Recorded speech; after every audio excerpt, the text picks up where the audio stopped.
মাগুরা সহ দেশ জুড়ে ধর্ষণের ঘটনায় বিক্ষোভে উত্তাল রাজধানী। 3 কার্যদিবসের মধ্যে বিশেষ ট্রাইব্যুনাল গঠন এবং 1 মাসের মধ্যে বিচার শেষ করা সহ 5 দফা দাবি ঘোষণা করেছে ধর্ষণ বিরোধী মঞ্চ। তবে দিনভর স্বরাষ্ট্র উপদেষ্টার পদত্যাগের দাবি ওঠে ঢাকা বিশ্ববিদ্যালয়ের প্রতিবাদী কর্মসূচি থেকে।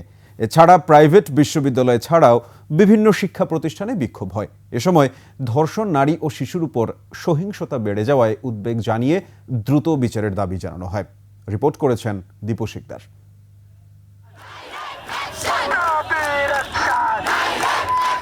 দিনভর প্রতিবাদ মুখর ক্যাম্পাস।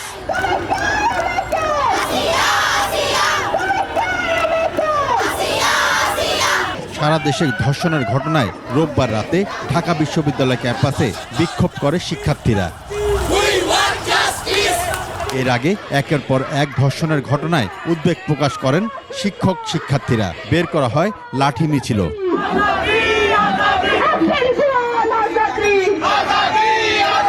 প্রতিটি ধর্ষণের ঘটনায় সুষ্ঠু তদন্ত, সঙ্গে দ্রুত সময়ের মধ্যে অপরাধীদের বিচার নিশ্চিত করার দাবি ওঠে প্রতিবাদী কর্মসূচি থেকে। আমরা চাই এই ধরনের ঘটনা দৃষ্টান্তমূলক বিচার, যত দ্রুত সম্ভব এই ধরনের ধর্ষককে দৃষ্টান্তমূলক শাস্তি দেওয়া। আমাদের ক্যাম্পাসের মধ্যে এসে ক্যাম্পাসের কর্মচারীরা বা যাই হোক বহিরাগত মানুষরা আমাদের সহপাঠীদেরকে নিপীড়ন করছে।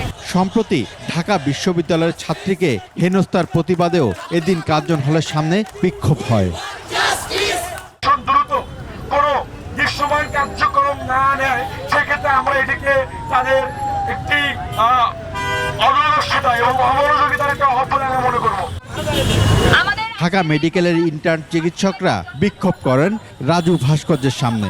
কেন্দ্রীয় শহীদ মিনারেও ছিল ধর্ষকদের বিচারের দাবিতে কর্মসূচি। আমি একজন মা হিসেবে ঘর থেকে বের হওয়ার পর আমি নিজেও খুব আতঙ্কে থাকি।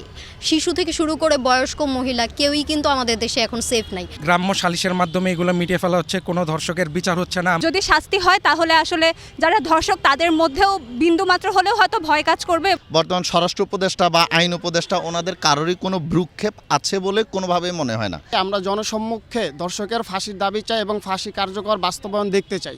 এছাড়া সাউথ ইস্ট সহ বিভিন্ন বেসরকারি বিশ্ববিদ্যালয়ের শিক্ষার্থীরাও নিজেদের ক্যাম্পাসে ধর্ষণ বিরোধী প্রতিবাদী কর্মসূচি পালন করেন। দীপু শিকদার, 21 টেলিভিশন, ঢাকা।